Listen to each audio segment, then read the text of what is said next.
नए सेशन के साथ आज वीडियो स्टार्ट करते हैं और जिसमें कि आज मैं पढ़ाऊंगा आपको सरफेस एरिया और वॉल्यूम। ठीक है, तो सरफेस एरिया और वॉल्यूम बहुत सिंपल चीज है। सब सरफेस एरिया और वॉल्यूम में क्या है भाई, आपको मेजरमेंट करना है। मेजरमेंट कैसे करना है, आपको शेप के अकॉर्डिंग। ठीक है, तो यहां पर मैं लिखता हूं सरफेस एरिया। क्या लिखता हूं, surface area. Okay, surface area में क्या रहेगा कि आपको मेजरमेंट करनी होती चीजें, जैसे कि क्या लेंथ है, क्या ब्रेथ है, क्या एरिया है, क्या पेरीमीटर है।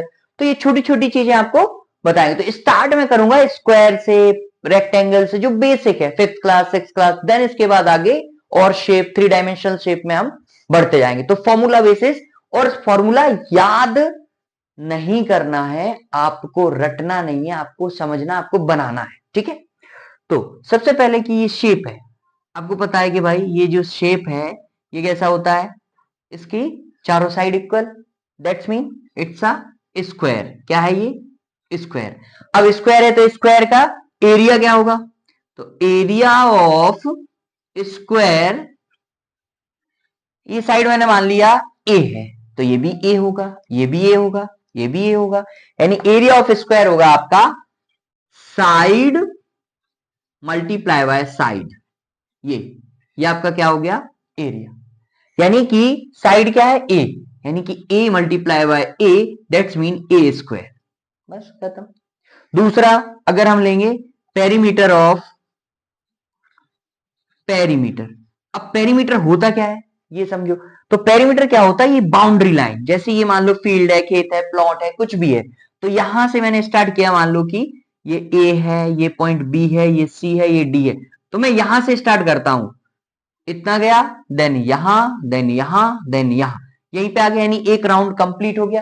तो 1 राउंड जब आपका कंप्लीट होता है तो वो क्या कहलाता, पेरीमीटर। तो पेरीमीटर ऑफ स्क्वायर आपका फॉर्मूला होगा, पेरीमीटर ऑफ स्क्वायर होता है आपका 4 multiply by side. 4 multiply by side क्यों, क्योंकि भाई 4 ये साइड, और साइड मींस इक्वल है, यानी कि 4 टाइम साइड को आप प्लस करना है, यानी 4 मल्टीप्लाई बाय ए, तो इसको 4a भी कह देते हैं। क्लियर है, समझ आया। एरिया में क्या होता, मीटर या कोई भी यूनिट होती तो यूनिट स्क्वायर, इस तरीके से। इसमें जो भी यूनिट होती तो उसको स्क्वायर नहीं लगाते। ठीक है, तो ये आपका हो गया। देन इसके बाद अगर मैं बात करूं रेक्टेंगल, तो रेक्टेंगल कैसे होगा, तो रेक्टेंगल में क्या होता है, लेंथ होती है, ब्रेथ होती है, तो उसमें भी आपका जो एरिया निकलता है या पेरीमीटर निकलता है उसका अलग अलग रूल होगा। ठीक है, तो इसमें क्या होगा, सबसे पहले जैसे कि मैंने देखा कि पेरीमीटर, पेरीमीटर में क्या होता, ये साइड इसके इक्वल, ये साइड इसके इक्वल। इसका मैं नाम, मतलब कि इसको रेक्टेंगल को मैं नेम से लेबल करता हूं, ए बी सी डी। ये क्या है, लेंथ है, ये क्या है, ब्रेथ है। एरिया ऑफ रेक्टेंगल क्या होगा, area of rectangle equal to length multiply by breadth. Simple. तो इसमें क्या होगा, length multiply by breadth, area हो गया। अब इसका पेरीमीटर क्या होगा, मैंने अभी आपको बताया था, पेरीमीटर मींस आपका क्या होता है, पेरीमीटर यानी कि एक राउंड, एक बाउंड्री, यानी कि यहां से यहां तक, यहां से यहां तक, यहां से यहां तक, यहां से यहां तक, ये। तो बाउंड्री यहां पर होता है आपका 2l प्लस बी। मतलब कि अगर इसको इसको थोड़ा सा एक्सप्लेन करें, तो एक्सप्लेन में देखो, 2 का मल्टीप्लाई एल के साथ होगा तो क्या होगा, 2l प्लस 2b। मीन्स अगर हम इसको प्रैक्टिकली देखें तो एक एल, एक एल, 2l, यहां पर 1l, ये ब्रेथ है और ये ब्रेथ है, यानी 2b, यानी 2l 2b। तो ये आपका एक फॉर्मूला हो जाता है आपका पेरीमीटर। इतना सिंपल है, समझ आ गया, क्लियर है। ठीक है, एक बेसिक फॉर्मूला हो रहा है ट्राइंगल का, वो मैं आपको बता दूं। तो बेसिक फॉर्मूला ऑफ ट्राइंगल होगा आपका, उसमें क्या आएगा, जैसे बेसिक फॉर्मूला ऑफ ट्राइंगल, ये ट्राइंगल है, ट्राइंगल यानी 3 साइड से कंप्लीट, जो ए बी सी, तो 3 साइड से कंप्लीट है। तो ये आपका जो एरिया होता है, इसका area of triangle, area of triangle क्या होता है आपका, half multiply by base multiply by height, और ये हाइट होगी परपेंडिकुलर हाइट। ओके, तो यहां से इस तरीके से होता है, ठीक है। अब देखो नेक्स्ट एरिया हो गया। अब ये 2 डायमेंशनल थे, ये एक बेस था 4th class 5th class, but मैं आपको ये जो लेवल लेके चलूंगा वो 9th क्लास और 10th क्लास का लेवल, यानी कि ये सरफेस एरिया जो टॉपिक ये 10th क्लास से रिलेटेड 9th क्लास से रिलेटेड है। अब हम बात करेंगे 2 डायमेंशनल था, अब मैं बात करूंगा 3 डायमेंशनल। 3 डायमेंशनल में जिसकी 3 साइड हो, मीन साइड का मतलब है जिसका लेंथ हो, ब्रेथ हो और हाइट हो, 3 डायमेंशनल। तो इसमें मैंने सबसे पहले स्टार्ट किया एक क्यूब, ये छोटा सा क्यूब है, जैसे आपने डाइस देखा होगा, डाइस होता ना पासा, तो इसमें मैंने क्या किया, ये डाइस मैं बना रहा हूं। इसकी देखो अभी आप देखोगे ना तो इसके 6 सरफेस होंगे, 3 डायमेंशनल जब आप देखोगे ना तो इसके 6 सरफेस होंगे, ठीक है। तो इसमें क्या है कि सरफेस, सबसे पहले हम कॉर्नर की बात करें तो कॉर्नर कितने होंगे इसके, कॉर्नर होते हैं 8 कॉर्नर 8। एज यानी ये साइड 1 2 3 4 5 6 7 8 9 10 11 12, यानी कि एज इसको क्या बोलते, एजेस। तो एज इसकी होगी वो होगी 12, कॉर्नर 8 एजेस है। अब बात करें सरफेस, 6 सरफेस, क्यों, क्योंकि 1 ऊपर नीचे 2, इस left hand side, right hand side, backward forward, यानी कि आपके 6 सरफेस हो गया।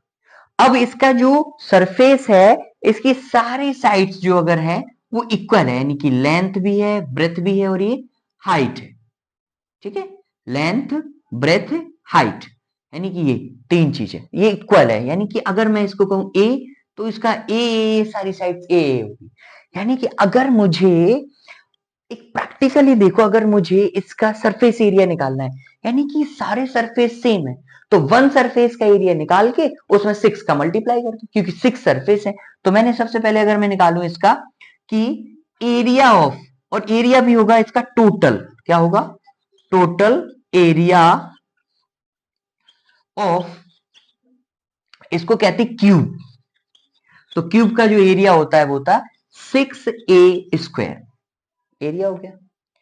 अब मैं बात करूं कि इसमें एरिया हो गया, देन अब क्या होता है कैपेसिटी। कैपेसिटी का मतलब होता है कि कोई चीज अपने अंदर कितना रख सकती है, जैसे कि एक सपोज कोई बेसिल बर्तन है, बर्तन में कितना पानी, कितनी क्वांटिटी रखी जा सकती है, तो इसका क्या कहलाता है, वॉल्यूम। तो वॉल्यूम इसका होता है वॉल्यूम ऑफ क्यूब,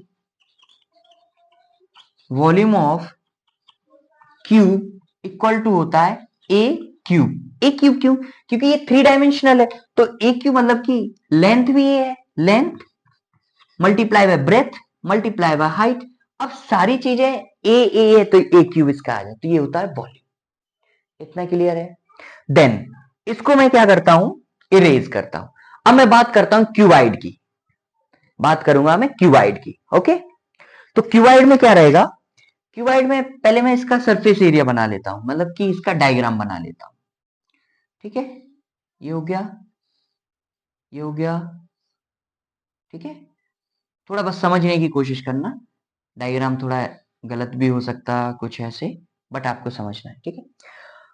अब देखो, अगर आप देख पा रहे हो तो सबसे पहले कि ये एक सरफेस है, इसके जस्ट पीछे ये सरफेस है, ये राइट हैंड साइड सरफेस है, ये लेफ्ट हैंड साइड सरफेस है, ये अपर सरफेस है, ये लोअर सरफेस है नीचे। तो इस तरीके से हो गया।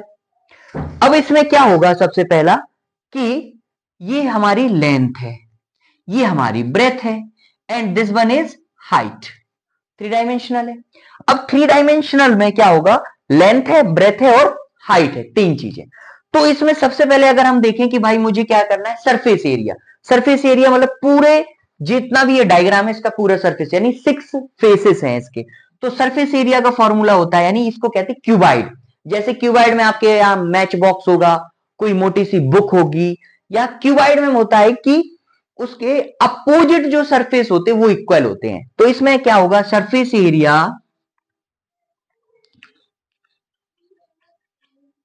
यानी इसको कहते हैं total surface area of cuboid equal to होता है 2l b plus l h plus b h, ये आपका क्या हो गया, total surface area of cuboid. Okay, इसकी वॉल्यूम की बात करें, वॉल्यूम आपको पता है यानी कैपेसिटी, कितनी चीजें रखी जा सकती हैं। तो कैपेसिटी कितनी चीजें रखी जा सकती हैं, तो इसमें क्या होगा भाई, वॉल्यूम, क्या होगा, वॉल्यूम। वॉल्यूम इक्वल टू होता है length into breadth into height, यानी कि जो भी अगर कभी भी आपसे वॉल्यूम पूछे, एक चीज याद रखना, वॉल्यूम कभी भी पूछे, जितनी भी उसकी साइड हो, लेंथ ब्रेथ हाइट, सभी साइड्स का मल्टीप्लाई करना है, वॉल्यूम आ जाएगा। जितनी भी साइड हो सभी साइड्स का मल्टीप्लाई करो, लेंथ ब्रेथ हाइट, आपका वॉल्यूम कंप्लीट, यानी कि उसमें क्या आ जाएगा आपका डेंसिटी, उसमें क्या आ जाएगा आपका कैपेसिटी, कि कितना उसमें चीजें रखी जा सकती हैं। तो ये आपका वॉल्यूम आ गया, वॉल्यूम ऑफ क्यूबाइड। इतना क्लियर है, समझ आया। नेक्स्ट, अब मैं आप बखूबी इस चीज से आप आइडेंटिफाई परिचित होंगे। मैं आपको एक लेके चलता हूं, एक ऐसा डायग्राम जो हमारे घरों में बहुत यूज होता है, उस चीज का, डायग्राम का, ठीक है, जो आप देखोगे और आप तुरंत आप पहचान जाएंगे। ठीक है, सबसे पहले मैं उसका एक बेसिक चीज लेता हूं, 2 डायमेंशनल। क्या, एक मैंने लिया, ये क्या है, सर्किल। ठीक है, इसको तो सेंटर कहते हैं, आपको पता है, ये रेडियस होता है, आपको पता है, और ये जो राउंड, ये बाउंड्री है, इसको कहते हैं सरकमफेरेंस। क्या बोलते हैं, सरकमफेरेंस। तो यहां पर अगर मैं कहूं area of circle, area of circle, तो क्या होगा इसका, पाई आर स्क्वायर। अब आपको पता है भाई यूनिवर्सल वैल्यू है पाई, पाई की वैल्यू क्या होती है, 22/7। अब एक वैल्यू और होती है पाई की, वो होती है 3.14, ऐसे लेके चलते हैं। वैसे इसका 49 डिजिट तक आपका निकलता है, निकाला भी है बहुत सारे लोगों ने, बट इसको यहां तक लिमिट करते हैं। तो पाई की वैल्यू है, ये किसी भी कर्व्ड सरफेस में काम आता है, ये एरिया निकालने में, यानी कर्व्ड सरफेस है या सरकमफेरेंस है, कर्व्ड में ये आपका पाई की वैल्यू रखी जाती है। ठीक है, तो इसका हो गया एरिया ऑफ सर्किल, यानी कि ये आपका क्या है, पाई आर, यानी कि क्या होता है, रेडियस, तो पाई आर स्क्वायर। अब बात करें सरकमफेरेंस, यानी कि ये बाउंड्री, मान लो एक वायर है, वायर, वायर को मैंने क्या किया, उसको ऐसे कव्ड किया। जब हम कव्ड करेंगे तो उसमें क्या होगा, आपका कितना वायर जो है वो यूज हो रहा है, कितना वायर की लेंथ है, तो उसको मैंने कव्ड करके एक सर्किल बनाया, तो उसमें क्या होगा कि सरकमफेरेंस, क्या बोलेंगे इसको, सरकमफेरेंस। ठीक है, सरकमफेरेंस,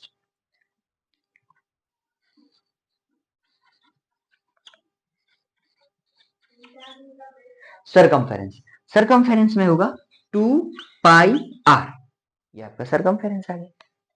ठीक है, तो इस तरीके से आपका ये पूरी चीजें निकलती हैं। ठीक है, तो ये सिंपल है। अब इसको थोड़ा सा और मैं लेके चलता हूं, जैसे सपोज मैंने देखा कि एक सिलेंडर, एक शेप होती है सिलेंडर। ठीक है, सिलेंडर की शेप मैंने ली, तो सिलेंडर कैसे बनता है भाई, सिलेंडर बनेगा इस तरीके से, ये सिलेंडर होता है, इसके जो एंड पॉइंट होते हैं, यहाँ पे एक सर्कल, सर्कल लगा होता है, ये तो यहाँ पर ये पॉइंट है, ये आपकी रेडियस है, ये सरकमफेरेंस है, और यहां से यहां तक जो होता है इसको कहते हैं एच, हाइट।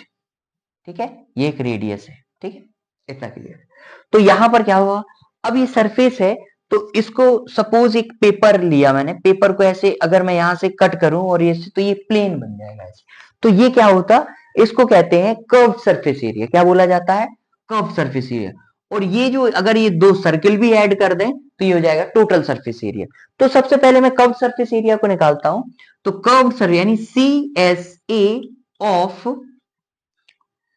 सिलेंडर, क्या बोलते हैं इसको, सिलेंडर, तो ये होता है curve surface area of 2πRH। ठीक है, 2πRH, ये क्या कर्व सरफेस एरिया। ओके, अब TSA, TSA मतलब टोटल सरफेस एरिया, तो TSA ऑफ सिलेंडर क्या होगा इसका, भाई ये तो निकल गया साइड का, इसको कर्व सरफेस एरिया, कर्व्ड है ना, ये कर्व्ड, कर्व्ड यानी मुड़ा हुआ, झुका हुआ, कर्व सरफेस एरिया, तो कर्व्ड ये हो गया, तो कर्व्ड प्लस ये एंड पॉइंट पे जो सर्किल है इनको हम लेके चल, तो इसको अगर मैं डिटेल में देखूं तो ये आएगा 2 pi r h plus pi r square एक सर्किल का, दूसरा नीचे है यानी पाई आर स्क्वायर। अब इसमें से कॉमन लो क्या क्या आता है, पाई पाई पाई, ठीक है भाई पाई आ गया, और क्या कॉमन आएगा, आर आर आर, हाँ भाई आर आ गया। अब एक बार हो गया पाई, तो ये क्या हो गया आपका, पाई आर आपका बाहर आ गया, ठीक है, पाई आर क्या हुआ आपका बाहर आ गया, ठीक है। अब नेक्स्ट ये जैसे अगर आपका ये बाहर आता है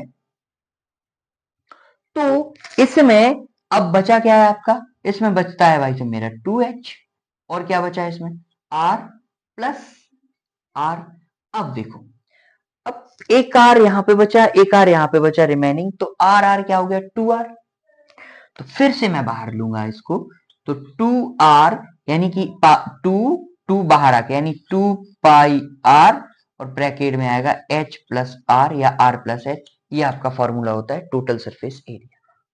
तो यहां तक आपको पहुंचना है, थोड़ा समझना है, और इसमें कोई आपको रट्टाफिकेशन रटना नहीं है, समझना है, चीजों को देखना है, प्रैक्टिकली सोचना है, देन सोचने के बाद आपको ऑटोमेटिकली वो चीजें माइंड से आपको आने लगेंगी, बिल्कुल भी हेजिटेट नहीं होना है, ठीक है।